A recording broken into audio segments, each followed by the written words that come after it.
You guys, we have so much to cover in today's weekly respill, it's not funny. Everything is going down. Doja Cat put Noah Schnapp on blast for leaking their private messages, the Ace Fest was a disaster, and of course James Charles's new makeup brand is already getting exposed. So let's dive right into this spicy tea.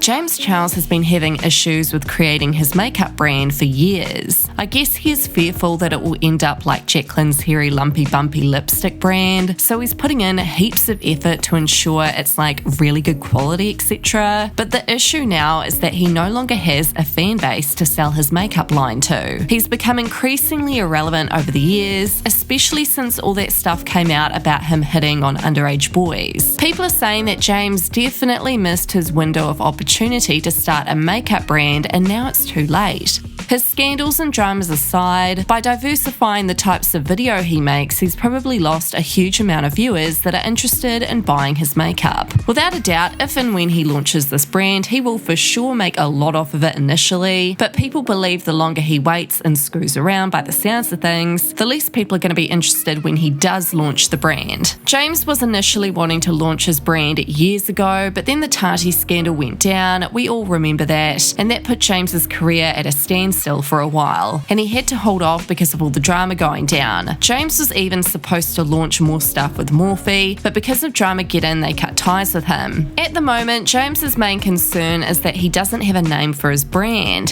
He'd posted this to his Instagram story recently. Just found out that I might have to change my makeup brand after 2 years of working on it. Anyone have any ideas? Ellie Mayo? Please nothing with the words James, Charles, sister, beauty or cosmetics. Now I'm not trying to say Jeffree Star is better than James Charles, they're both just as bad as one another, but as a businessman, Jeffree Star could never be that slack when it comes to his makeup brand. James is just so far behind. There's always a massive hype around each and every one of Jeffree Star's makeup launches, but there's literally zero to no hype around James's new makeup brand that's currently in the works.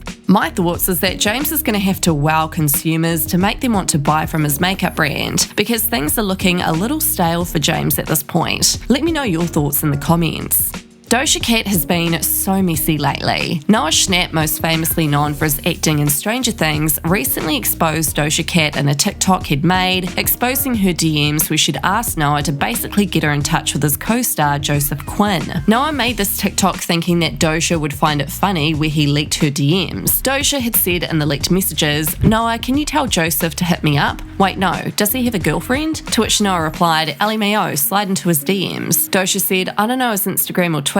He doesn't have a DM to slide in." Well, Doja was not happy at all that Noah leaked her messages. Everyone initially thought that Doja was in on the stroke with Noah, but it turns out no, he just blasted and exposed her for whatever reason. Doja had responded to the now deleted TikTok at the time saying, "Wow, that's low-key whack of you, but go off I guess." Doja then went on live stream where she just ripped into Noah and called him all these names. You're supposed to do stuff like that so that you know not to do it in the future. Like I did my share of fuck-ups so that I don't fuck up again. But the fact that this person, that Noah did that, like went and posted a private conversation between me and him, is so unbelievably like socially unaware. She'd also said in the live stream she'd no idea how old he was. She said she thought he was 21, and then she just continued to call him all these names. And whack. And like, you know what I mean? Like that's like borderline snake shit. Like that's like weasel shit. And like, I'm not saying that encapsulates his entire personality. Like Noah is not like the definition. Like I wouldn't imagine he is. Maybe he is. Like maybe he is like a whole snake.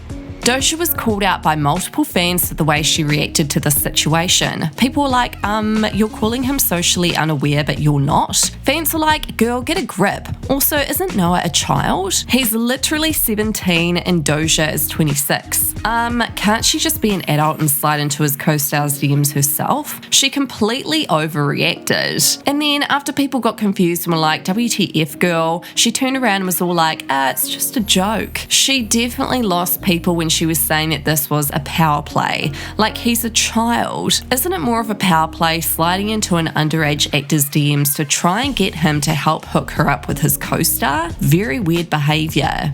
The Ace family recently threw a festival called the Ace Fest, and surprise, surprise, it wasn't what they had promised their fans. And now some people are wanting to sue because they'd paid literally $150 for a pathetic event. Even Disneyland ticket prices are way cheaper. Fans who had said they attended the Ace family's festival are now sharing photos of collapsed tents, crazy expensive food, and huge queues in the scorching hot weather. And weirdly enough, Austin McBroom had even posted on his Instagram story that the festival was a huge success.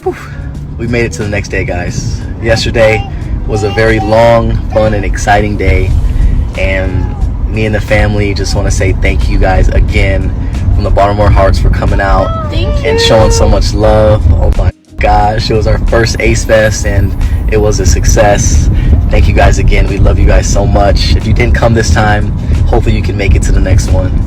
We love you guys. Thank you, thank you, thank you. Ticket packages for the event were $299 for 3 people and $499 for a VIP package for 5 people, which included the opportunity to meet Austin and Catherine at a meet and greet. So yeah, that's a huge amount of money to not meet fans' expectations. People were actually arguing on Twitter because the Ace family had promised there would be free food, but as we can see here, the food was not in fact free. YouTuber Atozi filmed a large tent collapsing, which I guess isn't that big of a deal, but the overall experience was. People are saying that they've been to carnivals that were similar, that were free, and all you had to do was pay for the rides. So in comparison to the Ace Fest, it truly was a rip-off. But of course, the Ace family only shared positive reviews of the festival on their social media. Now, lots of drama channels went to the event, including Spill Sesh, who shared her honest opinions in a recent recap on her channel. She'd said that it wasn't the worst thing that she'd been to, although she said the McBrooms could have been clearer about what it was going to look like. People were thinking, how did Spill Sesh even get into the event? Because drama channels were being kicked out apparently. Like Rich Lux couldn't even get through the doors of the event. But then of course, Spill Sesh doesn't show her face, so I guess it was easier for her. Now the Ace family did actually go off at drama channels recently, saying that they constantly talk bad about them, and so to expect people to make up lies about Ace Fest, and they'd advise people to not click on any drama videos. But the thing is, drama channels are only reporting on things that they've done, so they just can't take criticism. They honestly love playing the victim card, and they pretend that they're amazing, and anyone who calls them out is just a hater. So like I said before, they're ignoring any backlash that the festival received and pretending like it was the best event that ever happened. So what are your thoughts on all this drama? Let me know in the comments.